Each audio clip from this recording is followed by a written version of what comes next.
किताबों के पहाड़ है और मन में बस ख्याल है, ये शोर से परे एक सुकून की लहर बहे, पलकों में सपने हैं सजे, रोशन कल के लिए, रोशन कल के लिए।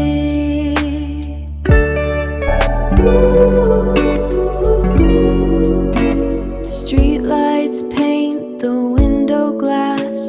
The city sleeps, but I'm still here, chasing that quiet kind of focus, letting go of all the noise. In the rhythm of the pages turning, finding stillness in my mind. Street lights paint the window glass. The city sleeps, but I'm still here, chasing that quiet kind of focus, letting go of all the noise. In the rhythm of the pages turning, finding stillness in my mind.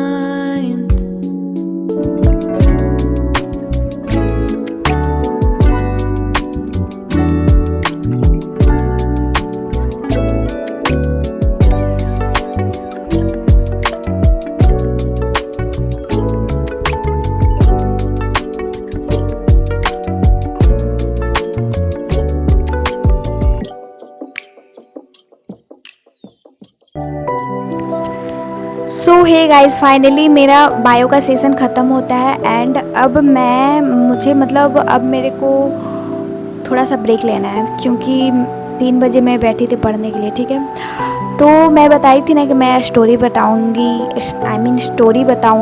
Camera के सामने आते ही कुछ भी बोल देती हूँ मैं। तो वो 10th क्लास वाली स्टोरी की मैंने 1 मंथ पढ़ाई किया था। तो वो स्टोरी कुछ इस तरह है कि मतलब क्या हुआ था ना, मैं जब 10th में गई थी तो मेरे को उस टाइम भी जोश ऐसा चढ़ा हुआ था कि हाँ पढ़ना है, बहुत अच्छे से पढ़ना है, 10th में अच्छा मार्क्स स्कोर करना है। और मैं उस टाइम कोई सा भी ऑनलाइन में कोचिंग नहीं करती थी। मैं सिंपल मैं ऑनलाइन बैच नहीं ली थी, मैं सिंपल नॉर्मली ऑफ़लाइन कोचिंग करती थी। ठीक है, तो फिर ऑफ़लाइन जाती थी, मेरे घर के जस्ट बगल में ही है एक कोचिंग, अच्छा कोचिंग है, तो मैं वहीं जाती थी। ठीक है, तो ऐसा हो गया था ना कि मेरा पैसा भी गया और मैं पढ़ी भी नहीं। वहाँ जो कोचिंग है वहाँ जब 10th में बच्चे जाते हैं ना, तो एडवांस में साल भर का पेमेंट ले लिया जाता है। तो मैं भी दी थी और मेरा तबीयत इतना ज़्यादा ख़राब कि मैं बता नहीं सकती, आई कांट एक्सप्लेन। ठीक है ना, तो देखो मैं अभी भी इतनी पतली दुबली हूँ। ठीक है, उस टाइम और ज़्यादा थी, बहुत ज़्यादा। ठीक है, और ऐसा मैं खाती भी नहीं थी, और गर्मी का टाइम था, और मैं जो बेहोश होती थी क्लास में, इतना बेहोश। अब तुम्हें सोचो कि कोई टीचर रखेगा ऐसा बच्चा को, कोई रिस्क लेगा, कल को कुछ हो जाएगा तो कोई भी टीचर रिस्क नहीं लेगा। इसीलिए टीचर बोलते थे कि तुम पढ़ने नहीं आओ जब तक अच्छे से ठीक नहीं हो। फिर भी मैं चली जाती थी नॉर्मल, ऐसे वैसे यहाँ से मेडिकल से चेकअप वेकअप करवा कर दवाई वगैरह लेकर। था तो कुछ नहीं था, सिर्फ नॉर्मल कमजोरी है मेरा। फिर भी मैं चली जाती थी एंड फिर मैं सोची नहीं, फिर पढ़ती थी बीच में, जब इग्नोर बैकग्राउंड नॉइज़, बगल में मंदिर है तो थोड़ा आएगा ही। तो जब मैं पढ़ती थी और जिस दिन ज़्यादा गर्मी रहा, और या फिर जिस दिन मैं नहीं खा कर गई, उस दिन मैं बेहोश होती थी। समझो ना कि आधा टाइम मेरे वजह से सिर्फ क्लास डिस्टर्ब हो जाता था कि रितु बेहोश हो गई, रितु गिर गई। और एक दिन ऐसा हुआ ना, कौन सा मंथ, लगभग जुलाई चल रहा था। ठीक है, और हम लोग ऐसे तो सुबह टाइम रहता था कोचिंग का, बट संडे था तो संडे में हम लोग का एक्स्ट्रा क्लास होता था मेरे कोचिंग में।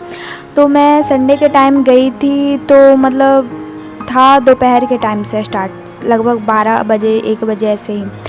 तो उस टाइम गई और सोचो दोपहर के टाइम तो और भी ज़्यादा गर्मी, और प्लस मतलब अच्छा कोचिंग था तो बच्चे भी बहुत ज़्यादा आते थे, बहुत ज़्यादा। मतलब समझो ना कि एक लड़का लड़की मतलब बॉयज़ और गर्ल्स मिलाकर लगभग 1000 हो जाता था ऐसा स्टूडेंट। 1000, हाँ समझ जाओ उतना ही, 1000 नहीं तो 600-700 ऐसे ही समझ जाओ हो जाता था।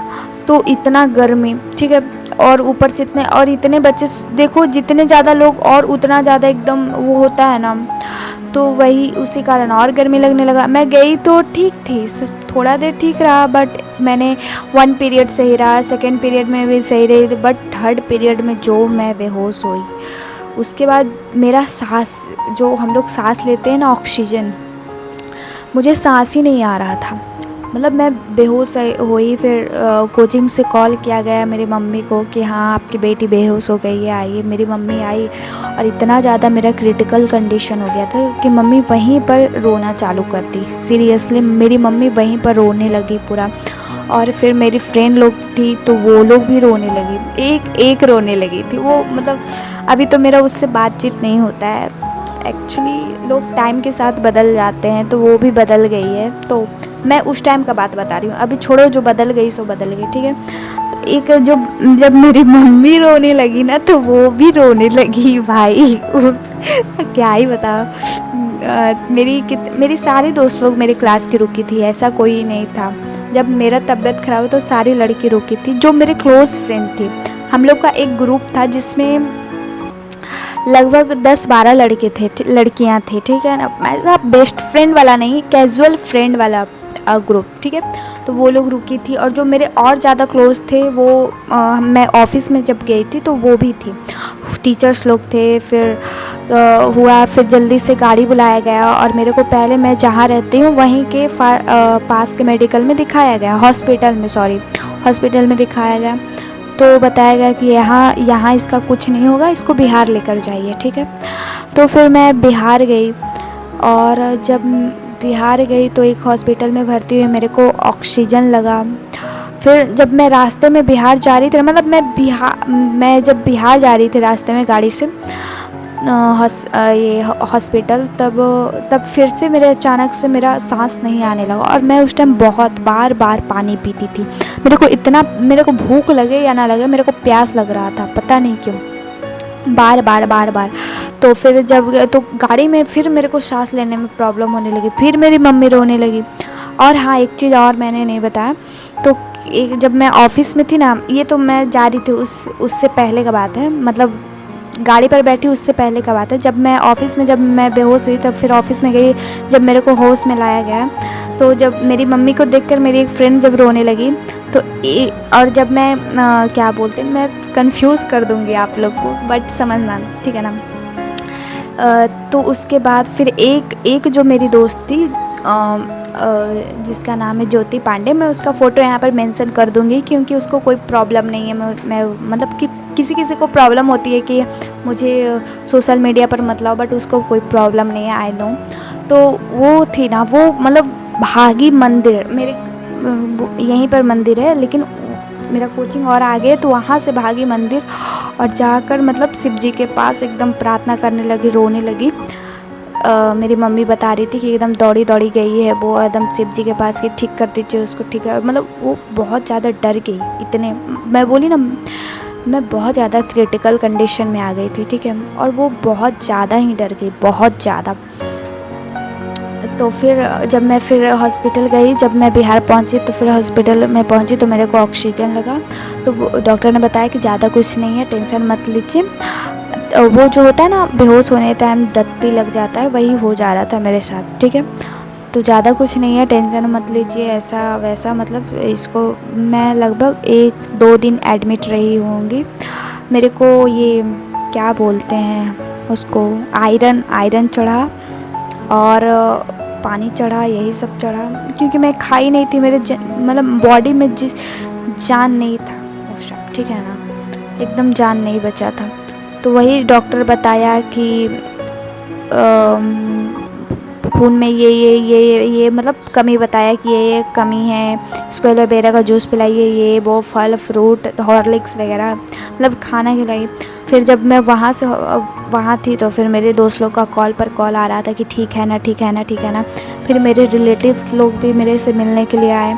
एंड फिर मैं जब 2 दिन बाद घर आई, भाई साहब मेरी मम्मी का तो जो हालत बिगड़ गया था मैं क्या ही बताऊँ। फिर मैं जब घर आई तो भी जब कॉल करके मैं कोचिंग में पूछी कि सर हम क्या आ सकते हैं पढ़ने के लिए, तो बोले कि नहीं आ सकती हो, कम से कम अभी तुम 2 महीना रेस्ट करो। 2 महीने के बाद फिर जब हम अक्टूबर में गए तो फिर क्या हुआ, फिर ठीक थे, मतलब फिर ठीक थे, फिर बीच में हम बेहोश हो गए। मतलब जब तक खाना खा रहे थे तब तक ठीक थे, फिर खाने में फिर वैसे ही लापरवाही दिखाएं, फिर हो गए। और वहाँ के सारे टीचर लोग मेरे कोचिंग के बहुत अच्छे हैं, बहुत ज़्यादा अच्छे हैं, बहुत ज़्यादा केयरिंग है, वो अपने स्टूडेंट का बहुत ज़्यादा ख्याल रखते हैं। बहुत सारे टीचर लोग एक वहाँ पर एक भैया हैं जिनको हम बहुत अपने बड़े भाई जैसे मानते हैं। सॉरी उनका नाम नहीं ले सकते हम। हाँ, तो वो तो हमको सबसे ज़्यादा मानते हैं, सबसे ज़्यादा। अब पता नहीं आपका नहीं जानते, लेकिन हाँ वो मेरे को उस टाइम बहुत ज़्यादा मानते थे। मेरे हर कोई मानता था, लेकिन वो भैया बहुत ज़्यादा मानते थे। ठीक है, सर के ही वो कज़िन ब्रदर हैं। ठीक है, तो यही था मेरा स्टोरी। और इसी कारण मतलब लगभग मेरा पढ़ाई अप डाउन चलता ही रहा, नहीं पढ़ पाए। और फिर क्या हुआ ना, फिर बीच में ऐसा तबीयत ख़राब हुआ। फिर मैं छठ आया, छठ के टाइम फिर मैं गई नानी घर गई। फिर वहाँ थोड़ा बहुत वहाँ भी ऐसे ही तबीयत ख़राब हुआ। तो फिर जब मैं पटना गई, पटना दिखवाई, फिर वही मतलब कमजोरी और कुछ नहीं। ठीक है, खाना पीना फिर जब मैं सही से खाने लगी, टाइम पर खाने लगी, तो उसके बाद आ गया क्या, मेरे कज़िन ब्रदर का शादी। ठीक है, मतलब मेरे क्या बोलूँ, रिलेटिव के मतलब मेरी मौसेरे भाई का शादी आ गया। ठीक है, तो उसके शादी अटेंड की और उसी बीच मेरी मम्मी का पैर टूट गया। सोचो, मेरी मम्मी का पैर टूट गया उसी बीच। और तो मेरी मम्मी फिर वही मेरी मौसी के यहाँ रही, क्योंकि मेरा खुद तबीयत ख़राब था, कौन करता, हम लोग अकेले हैं, हम लोग का जॉइंट फैमिली नहीं है। ठीक है, हम लोग अकेले हैं, तो कौन करता, इसीलिए मम्मी फिर वहीं शादी में जब मैं अपने मौसी के यहाँ गई थी तो वहीं रुक गई। क्यों मम्मी शादी ख़त्म होने के बाद भी मैं वहीं रुकी, क्योंकि मेरी मम्मी का पैर टूट गया था तो वहीं रहना पड़ा था। फिर उसमें 2 मंथ टाइम लग गया। फिर मैं आई कब अपने घर, जनवरी के टाइम आई। फिर जनवरी में जब आई तो फिर मैं क्लास गई तो सर बोले कि तुमको 2 मंथ, सोचो 2 मंथ कब होता है, लगभग अक्टूबर में है ना। फिर अक्टूबर में मैं कुछ दिन ही क्लास गई होंगी। उसके बाद छठ आ गया तो मैं नानी घर चली गई। फिर वैसे ही तबीयत ख़राब हुआ तो नानी घर से फिर मैं पटना गई दिखाने के लिए अपने। फिर पटना से फिर मैं अपने मौसेरे भाई के शादी में चली गई, फिर वहाँ रुकी। तो मतलब लगभग ऐसे करके अच्छा सर 2 मंथ रेस्ट करने के लिए बोले थे और मैं लगभग कितना कर ली, सोचो, अगस्त, सितंबर, अक्टूबर, नवंबर, दिसंबर, 5 मंथ। तो सर थोड़ा गुस्सा भी हुए कि अब तुम आई है, अब तो तुम साल भर भी ऐसे कुछ नहीं पढ़ी। मैं जनवरी से ही जब उस टाइम थोड़ा तबीयत ख़राब हो रहा था, उस टाइम तो फिर नहीं पढ़ पाई। मैं सोची कि अब पढ़ूँगी, लेकिन वैसे ही होता चला गया मेरा तबीयत ख़राब। तो लगभग फिर 5 मंथ हो गया था तो मैं गई, जब जनवरी में मैं अपने घर आई और फिर कोचिंग गई तो सर बोले कि तुम अब पढ़ पाओगी, तुम नहीं पढ़ पाओगी, तुम फेल हो जाओगी। मेरे को हर कोई बोला, सर का ही बात क्यों बोलूँ, मेरे घर वाले, मेरे रिलेटिव, हर कोई बोले। मेरी मम्मी को भी उम्मीद नहीं था कि मैं कुछ ला पाऊँगी।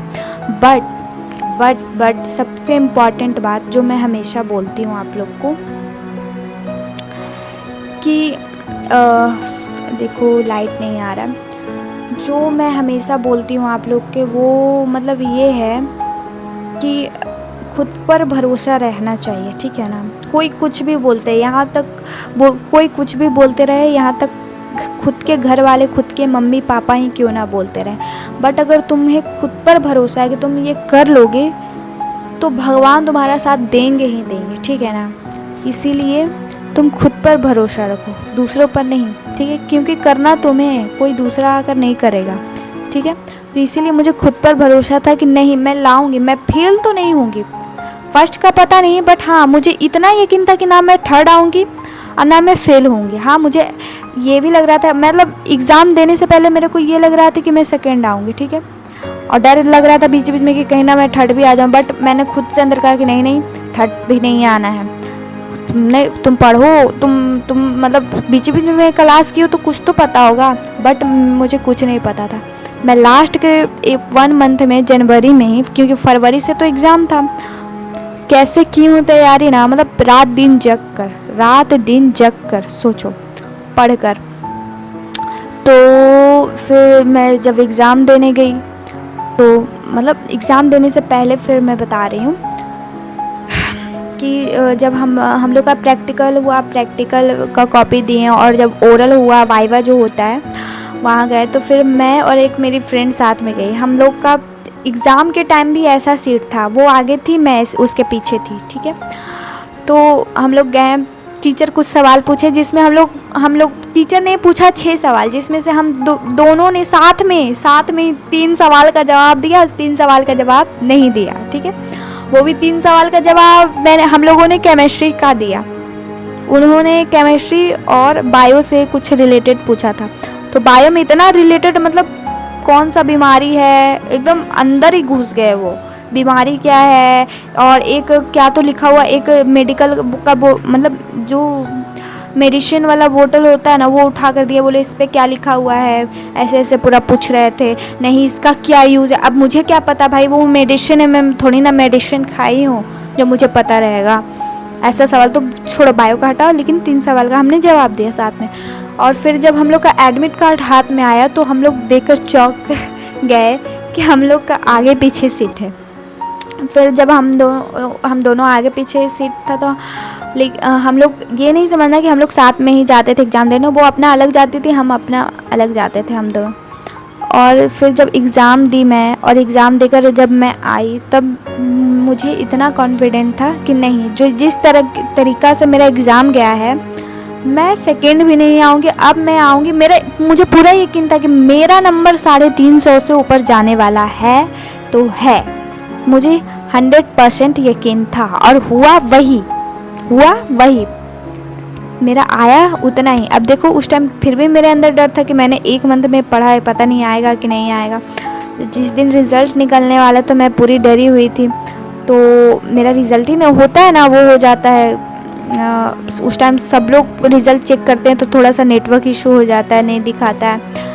तो जब वो जो मेरे आगे बैठी हुई थी जो लड़की, उसको कॉल किए कि हाँ बताओ ना तुम्हारा कैसा गया। वो बोली कि हम फर्स्ट आए। हम कहा अच्छा, तू फर्स्ट आई है तो तुमसे ज़्यादा तो मेरा नंबर आना चाहिए, क्योंकि देखो वो जो मेरे आगे जो लड़की बैठी हुई थी ना, वो थोड़ी चिल टाइप है। मेरा क्या था ना, मेरे अंदर इतना डर भरा हुआ था ना कि नहीं भाई, हमको कुछ नहीं छोड़ना, हमको सब लिखना है। लेकिन उस लड़की के अंदर था कि हमको जो आता है हम वही लिखेंगे, जो नहीं आता उसे छोड़ देंगे, उसमें फालतू दिमाग लगाना नहीं है। इसीलिए उसको जो आया वो लिखी, और हमको जो आया हम वो भी लिखे, जो नहीं आया हम वो भी लिखे, मतलब कुछ मिला जुला कर कुछ भी लिख दिए, उससे रिलेटेड एक वर्ड पकड़े और उसके ऊपर पूरा क्रिएटिविटी दिखा दिए हम, ठीक है। तो इसीलिए हम उसको बोले कि तुम्हारा जब इतना आया तो मेरा और ज़्यादा आएगा, यानी तुम फर्स्ट आई तो हम भी फर्स्ट आएंगे, और तुमसे ज़्यादा मेरा आएगा। क्योंकि वो मैथ में थोड़ा सा ही लिख के छोड़ दी थी, हम दोनों का मैथ वीक है, और हम जो भी आया जैसे भी आया, मेरा भी मैथ वीक था, लेकिन हमको था कि नहीं, हमको कुछ लिखना है, हमको पेपर नहीं खाली छोड़ना है, ठीक है। तो कुछ लिखने का मतलब कुछ भी नहीं लिख दिए, पढ़ाई से ही रिलेटेड लिखे, ठीक है। तो मेरा नंबर फिर उसी से, फिर जब मैं अपना चेक की तो मैं देखकर हैरान रह गई, and I proud my self कि चलो तुमने 1 मंथ में इतना गंवा दिया। और सोचो, मैं साल भर पढ़ती और मन से पढ़ती तो मैं टॉप भी कर जाती, इसमें कोई शक नहीं है। हाँ, अब जहाँ तक बात रहा कि इंटर में टॉप करने का, तो भाई इंटर में मतलब साइंस लेकर मैं सोची मैं साइंस का वाट लगा दूंगी, और साइंस ने मेरा वाट लगा दिया। और वो भी मैंने क्या लिया है मेन पेपर में, बायो। मैथ लेती तो चलो ठीक भी था, लेकिन मैंने क्या लिया है, बायो।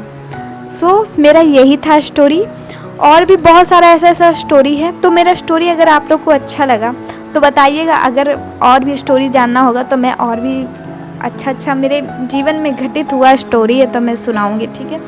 तो अभी तो मैंने ब्रेक में यही सुनाया, अब थोड़ा सा मैं रेस्ट देखो यार, मैंने तो सोचा था कि मैं आगे स्टडीज़ कंटिन्यू करूँगी, बट मेरा जो स्टोरी टेलिंग वाला वीडियो था वो काफ़ी लंबा भी हो गया है। और मैं इतना लॉन्ग वीडियो, मतलब इतना लंबा लॉन्ग वीडियो अपलोड करूँगी तो आप लोग देखोगे नहीं, कोई एक ही मिनट देखकर छोड़ देता है। वो मुझे पता लग जाता है कि कौन कितना देरी देखता है। तो इसीलिए मैं वीडियो के यही एंड करती हूँ। बाकी कभी और मैं सुबह वाला स्टडी सेशन फुल अच्छा से दिखाऊंगी। और अभी कुछ है भी जो मैं आगे बताऊंगी, मैं कुछ सोच के रखी हूँ। ठीक है, तो तब तक के लिए बाय बाय, टेक केयर। और आप लोग अपना पढ़ाई अच्छे से करते रहना, कंटिन्यू रखना और खूब मन लगा कर पढ़ना। बस मैं इतना ही बोलूँगी। ठीक है, bye bye, take care, bye cuties. आप लोग अपना ध्यान रखना, बाय बाय।